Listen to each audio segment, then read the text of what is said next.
ஆண்டவருடைய நாம மகிமைப்படுவதாக. அன்பானவர்களே, இன்றைய வார்த்தைக்கு உங்கள் அன்புடன் வரவேற்கிறேன். இன்றைய தியானத்துக்காக கொலோசியருக்கு எழுதின நிருபம் 2வது அதிகாரம் 4வது வசனத்தை வாசிக்க கேட்போம். ஒருவனும் நயவசனிப்பினாலே உங்களை வஞ்சியாதபடிக்கு இதை சொல்லுகிறேன். பிறர் நம்மிடத்திலே பேசுகின்ற காரியங்களிலே நாம் மிகவும் ஜாக்கிரதையாய் ஞானமாய் காணப்பட வேண்டும். அவர்கள் என்ன நோக்கத்தோடு பேசுகிறார்கள் என்பதை அவர்கள் பயன்படுத்துகின்ற வார்த்தைகளினால் நாம் அறிந்து கொள்வதற்கு முடியும். நாம் மிகவும் கவனமாக இருந்தால் ஒழிய அதை நம்மால் பகுத்தறிய இயலாது. இந்த காலை வேளையிலே இந்த வசனம் நமக்கு கொடுக்கின்ற நல்ல அறிவுரை என்னவென்றால், பிற மனுஷர்கள் தங்கள் நயமான பேச்சினால் நம்மை வஞ்சித்து விடாதபடிக்கு நாம் எச்சரிக்கையாய் இருக்க வேண்டும் என்பதுதான். இனிமையான பேச்சுக்களினாலும் விரும்பத்தக்க வார்த்தைகளை பயன்படுத்துவதனாலும் நாம் வஞ்சிக்கப்படுவதற்கு ஏதோ உண்டாகின்றது.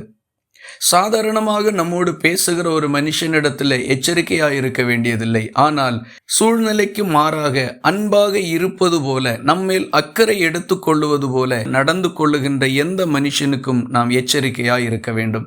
நம்மிடத்தில் ஏதோ ஒரு காரியத்தில் ஈடுபாடு கொள்ளுவதற்காக மிகவும் நயமான வார்த்தைகளை பேசி நம்மை கவிழ்க்க நினைக்கிறவர்கள் ஏராளமான பேர் இருக்கிறார்கள். நண்பர்களுக்குள்ளே, குடும்ப உறவுகளுக்குள்ளே நயமான வார்த்தைகளை கொண்டு பேசி பிரிவினையை உண்டு பண்ணுகிற மனுஷர்களும் இருக்கத்தான் செய்கின்றார்கள்.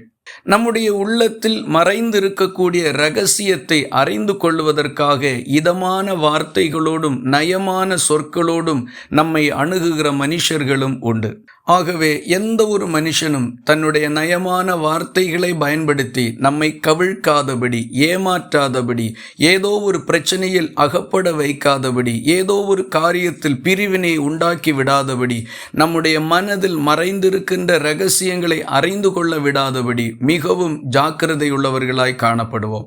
இந்த அணுகுமுறை நம்மை சமாதானத்தோடு வாழுகிறதற்கு உதவி செய்யும்.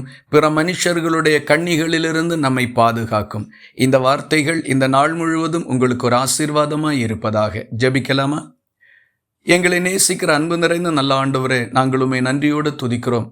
ஆசீர்வாதமான இந்த நாளிலே நாங்கள் பல மனுஷர்களிடத்திலும் பேச வேண்டியதும் பழக வேண்டியதும் இருக்கின்றது. யார் என்ன மனநிலையில் இருப்பார்கள், என்ன நோக்கத்தோடு பேசுகிறார்கள் என்பது எங்களுக்கு தெரியாது.